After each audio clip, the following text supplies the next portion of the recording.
Hello, this is the Harboring Light. I'm Mary. I give a conservative take about the world around me. And I appreciate all listeners out there. And also, I appreciate the feedback. And also, with all the inquiries through my email, I usually, it takes me towards the end of the week to respond to you. So keep that in mind. All right, so some of the audio platforms that I'm on Spreaker, I'm on Spotify, I'm on Pandora, I'm on iHeartRadio, just to name a few. So this episode is all about Malcom in the middle, but I'm going to give my aspects about the musical side of it. And then also end out with some interesting facts. So here we go.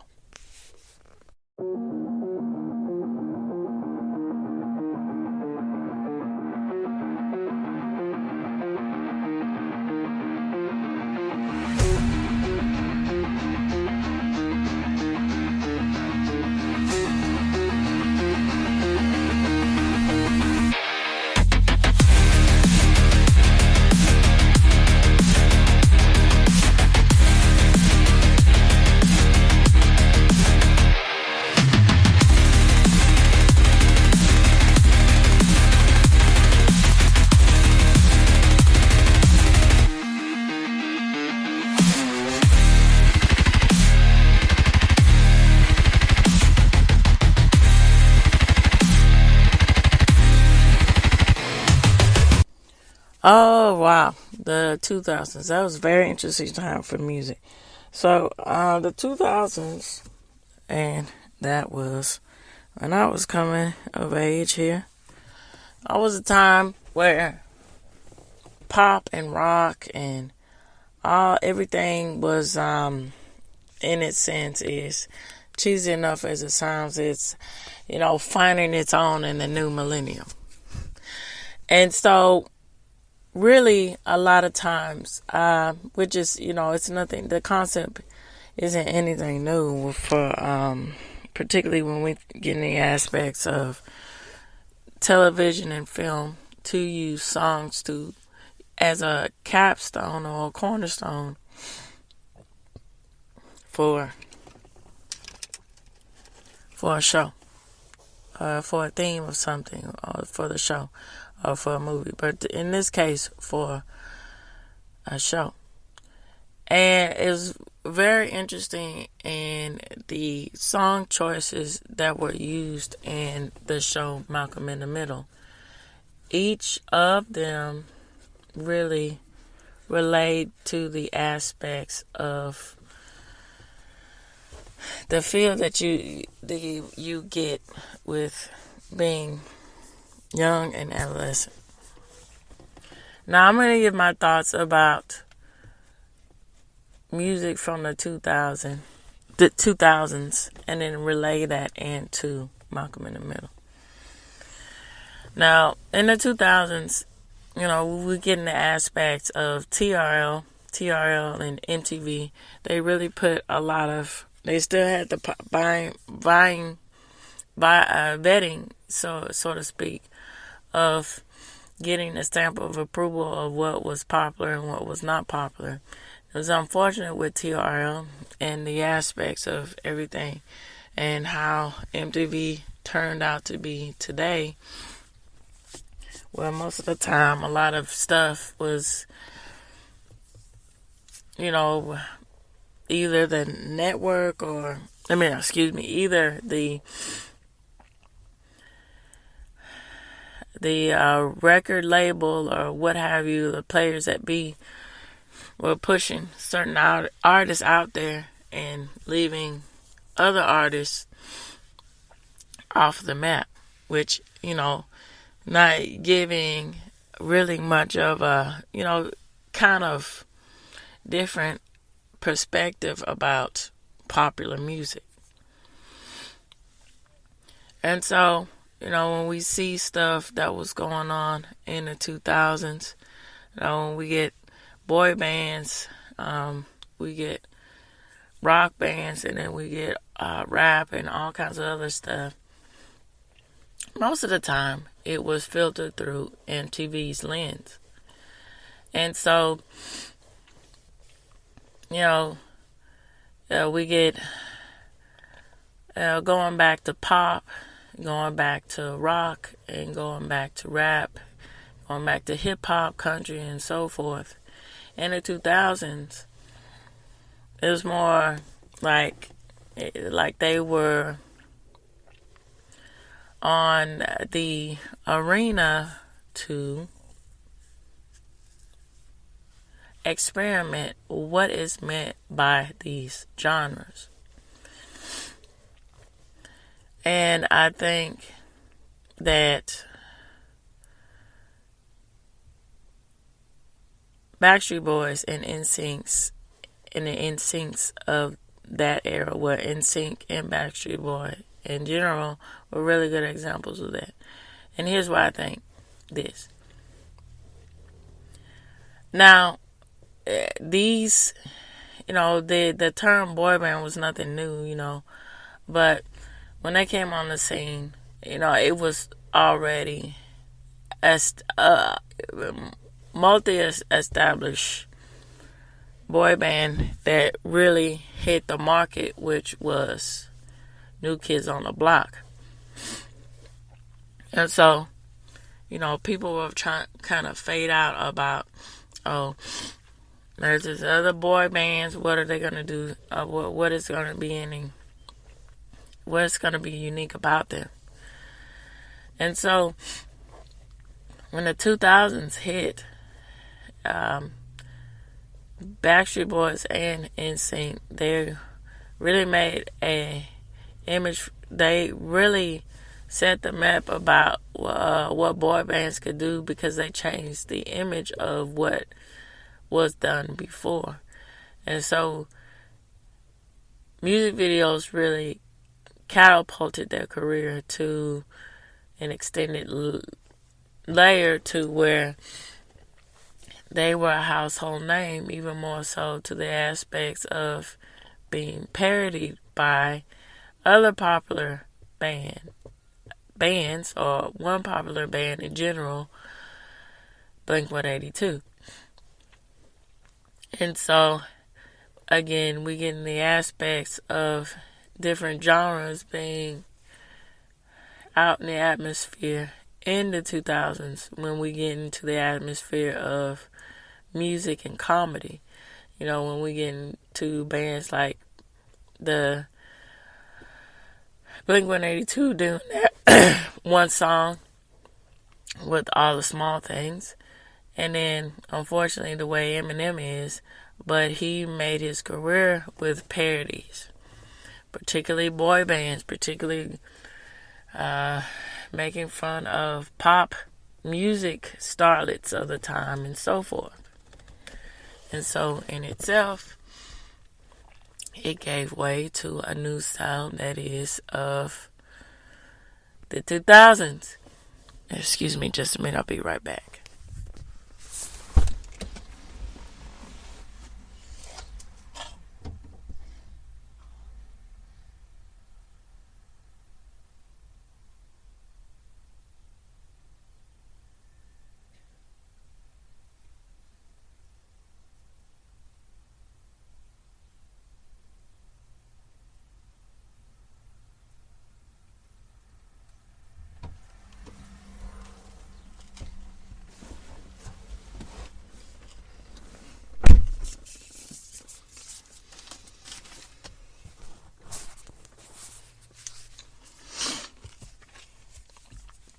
And so in the 2000s here,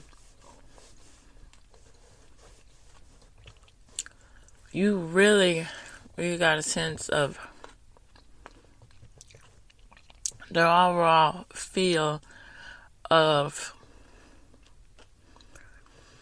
centering the focus around youth culture. Particularly the focus on angst and everything else about that, with being young. And so, a lot of songs that were used in Malcom in the Middle, it really was sort of like complementary to each other, with how it laid the scene in explaining what the character might be feeling or might be thinking in that certain scene. So, a really good example of this is when the first episode of Malcolm in the Middle, when Malcolm is trying to establish his defining character moment of his humility and of other people who are different. And so, and that's the issue with his family and the aspects of dysfunction and how that works and how that hinders and is a problematic issue in the development of a young child's path and growth of venturing on to adulthood. So, what am I saying? So, Stevie, which was one of the main characters in Malcolm in the Middle, Stevie was, he is handicapped, and, he wants to make new friends, but he's also really smart here. And so, it's discovered that Malcolm is highly intelligent too, so he gets placed into the class of the gifted and talented students. But in the show, for all intents and purposes, they call them Krellborns as a way to mock them. And so, nobody in the class is really, giving warm welcomes to Malcolm. The only one who is really being considerate to him is Stevie. And so, he's trying to explain things to his parents about it. And his mom, the first thing that comes out of her mouth about Stevie, well, you're gonna be this little boy's friend because he is crippled, and it's the right thing to do.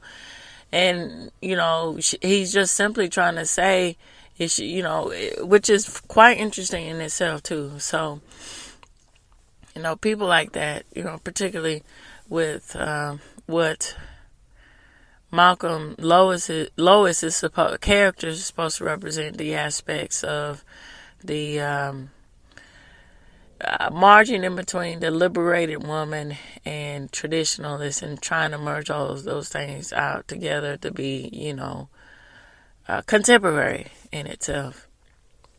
And so, most of the time, people like that, claim everybody should be understood, and everybody all involved and all inclusive and all of these things, right? But whatever happened to the aspects of accepting somebody, but also just because they might be disadvantaged, not wanting to be their friend because of their character flaw that they have, and that's it. This doesn't have anything to do with how they look or whatever on the outside. It just has to do with their character, and that's what Malcolm simply was trying to explain. But nobody wanted to listen to him, particularly his parents. When that's their duty to do so. And so, Stevie also had a disadvantage because his parents, unfortunately, shelters him, and so he doesn't really know, and he kind of gets it, but he doesn't, because he's again a product. He's a product of his environment. He only knows what he sees, and he knows what his parents is telling him, but he also senses there's something wrong, because again, even though he's highly intelligent, that's how children are, which is unfortunate. how that's mainstreamed most of the time, that children know more than what's being led on. All you got to do is talk to them. And so, Malcolm and Stevie, they don't really know what to do. So they're trying to come to terms with, what to do. What do we do now? And the underlying factor here is this bully in school. And so this bully comes up and is tormenting and won't leave Malcolm alone. And so Stevie figures out a way to, even the kill with everything. And so what Stevie comes up with is really, innovative. So he pretends like he's going off and everything, and he pretends like this bully tipped him over and hurt him. And then the bullies are saying, you're not supposed to mess with Stevie. He's off limits. He's crippled. What are you thinking? And then the song that's used in the background, I've Seen Better Days, it really, even though it's like I think it's a 90s song, but it became more popular in the 2000s. And songs like that really became more of its own in the 2000s. It really honed in the emphasis of the aspects of the overall theme of that scene, is that even though they're going through something that's very, difficult, things turn, unexpectedly in their favor somehow. And then, that song,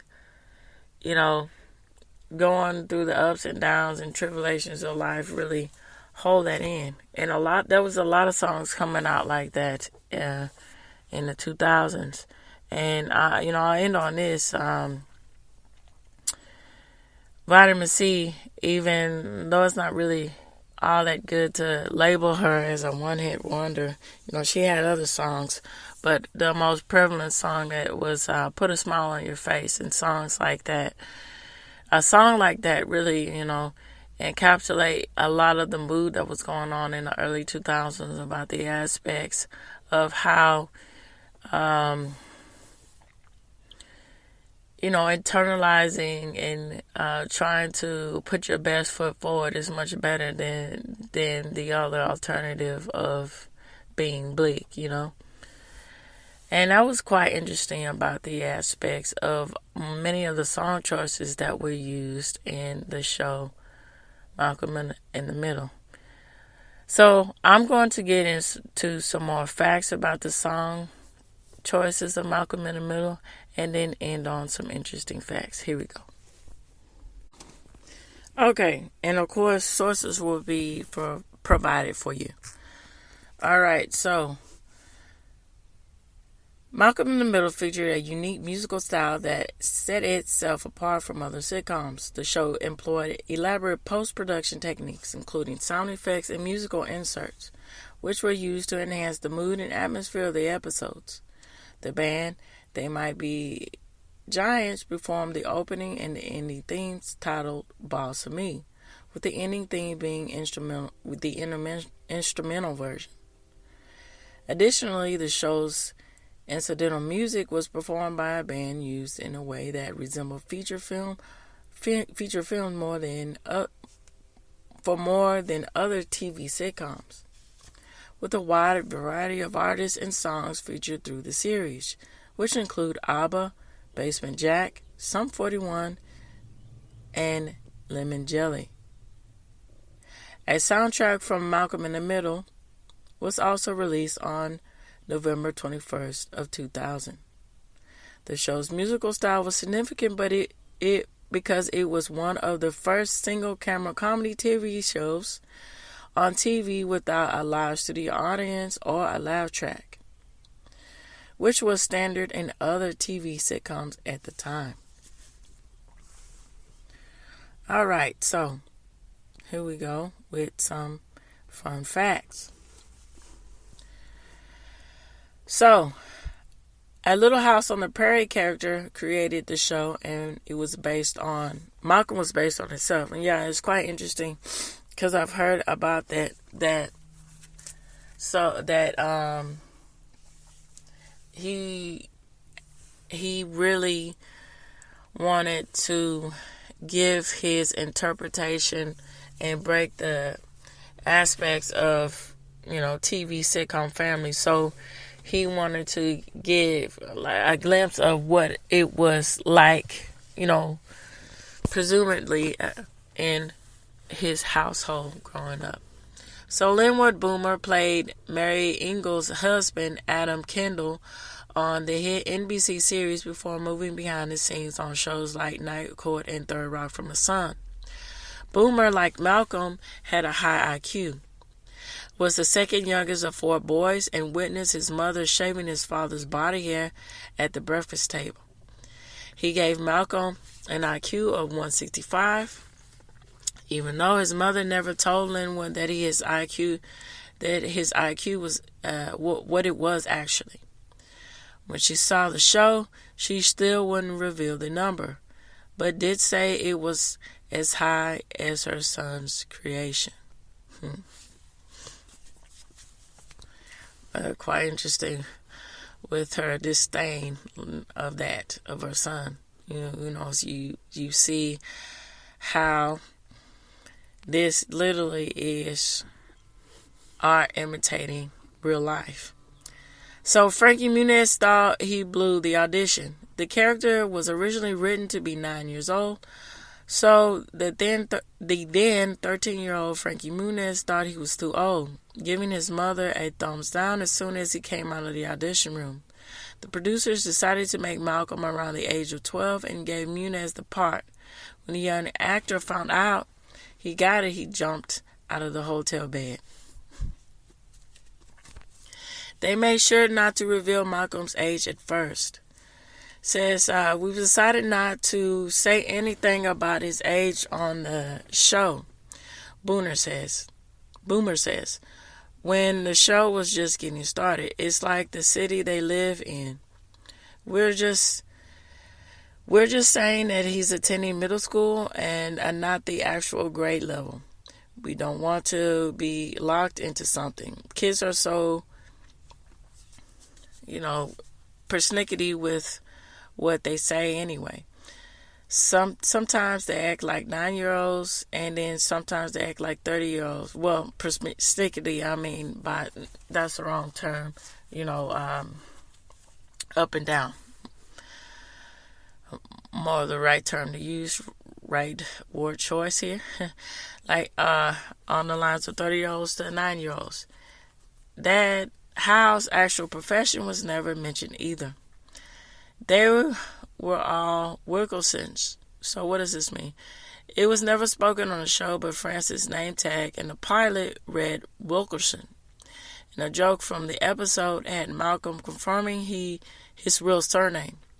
A running joke throughout the series became never giving the family a name, going so far as to have future names tagged as Nola's name, and having the microphone speech the moment Malcolm's last name was spoken in the series finale. Aaron Paul tried to audition for Francis. Aaron Paul, Bryan Cranston's future Breaking Bad co-star, desperately wanted to audition for the role of the eldest son, Francis, but producers weren't even interested in having him come in. Christopher Matheson, younger brother of that 70s show, Danny Matheson, got the part. Bryan Cranston's audition took place while they were building the sets. Boomer claimed that he literally fell off the chair laughing when Cranston simply put a pipe in his mouth and pretended to look at Lois and one of the kids having an argument during the audition to play Hal. Boomer decided Cranston looked as someone he looked like when he was building a rocket ship in his head. So Cranston was hired immediately. It was the actor's idea to have Hal seem distant because he had a deep inner life. It was also Cranston's idea to have his character contrast Lois by being afraid of everything and by being obtuse. It was almost a UPN show. The broadcast network debuted in 1995, was the original owner of Malcom in the Middle. After 4 months, UPN decided Malcom wasn't the fit for the schedule after all and let it go. So Fox picked up the show immediately. Krelboyne was a Little Shop of Horrors reference. The nickname given to Malcolm in the Middle and his fellow gifted students was a reference to the nerdy Seymour Krelboyne, the protagonist of the 1960 Roger Corman directed film. Cranston did most of his own stunts. Besides the cartwheel and the headstand, Cranston did his own roller disco skating, spending all the free time he had in the week and a half, and he had to learn how to skate. After one of the show's writers asked jokingly whether Cranston would be willing to wear a suit of live bees, Cranston said he would. So they wrote a script around the idea. He ended up covering himself in 10,000 bees and only got stung once. Wow, that's amazing when you think about that. That's crazy. So, YouTube. However, it was not Cranston's hairy back in the pilot that gets a shave, since the glue on the hair added to Cranston's back wouldn't let the razor go through it. A casting session of hairy back similar to Cranston's body shape took place, and it was that man's back scene in the episode. They didn't decide on Jamie's gender right away. So Lois Jane Charismaski gave birth to Jamie at the end of the 4th season, but the writers had not decided whether Jamie was going to be a boy or a girl. So they didn't reveal the baby's gender until the following season. Jamie ended up being Malcolm's 4th brother. The 11-year-old niece of the show's costume designer came up with an idea for an episode. Alexander Kanaski got a short story credit on this season. So it was season 4 on the season 4 episode, If Boys Were Girls.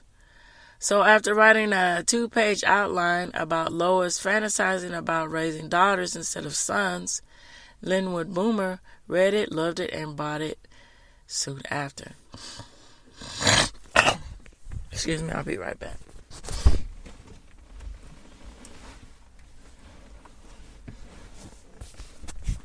Sorry about that. And it really does pay that, sometimes good ideas get credit on not unnoticed. All right, so Masterson didn't think Francis matured. So what does this mean?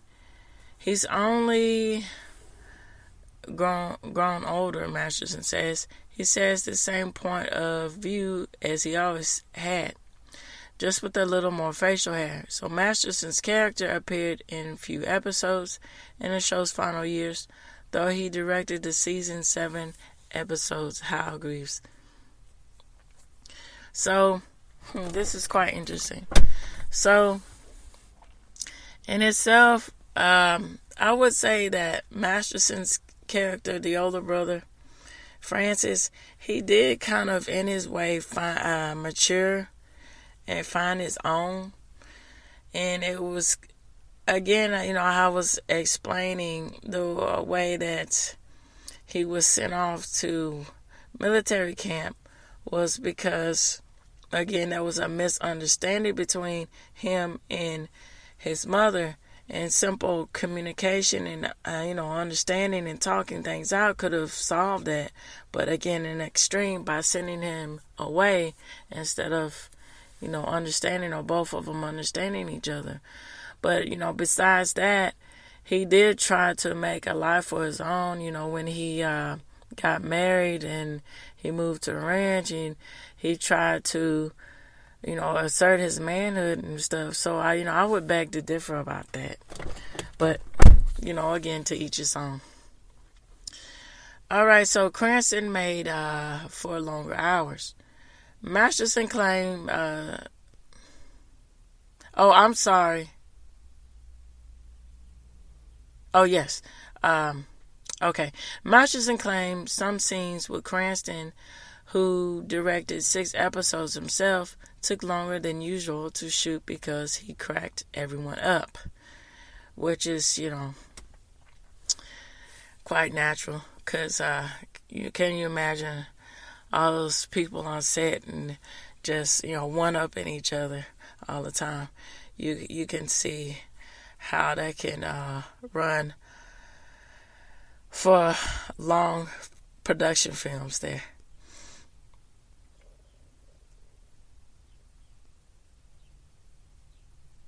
So, the show was as good to some. Let me rephrase that again. Let me say that again. The show was good to some homeowners. So, I privately own a home, and Studio City was rented for $3K to $4K a day for the exterior shots of Malcom's home. So the production company replaced the roof after a single shingle was lost during the shot. So, to end, a Breaking Bad DVD extra revealed a connection to Malcom in the Middle. So after years of jokes that the ending of Breaking Bad would reveal that the entire series was all a dream of Hal's, a nod to Newhart, a DVD extra showcased Cranston and Karen Maskey reprising their Malcom in the Middle roles, with Cranston describing the entire Breaking Bad series through Cowardly Hal's perspective. And that's quite interesting because, they say that how they interloop with one another, they're all, it's a conspiracy or a fan theory that says that Hal's character is a front for everything, and that's the beginning phase, and then the ending phase is Breaking Bad, of how things turn south. It's quite interesting, again, how fan theories intertwine into shows, movies, pop culture in general. And again, it's one of those things that I think it helps to make sense of the plot holes, what have you, of shows and television series and so forth. So this reaches the end of The Harboring Light. I'd like to know what you all think, and the end of this series. I'd like to know what you all think. Feel free to reach out to me. All right, so tune in, turn up, and take care. Bye-bye for now.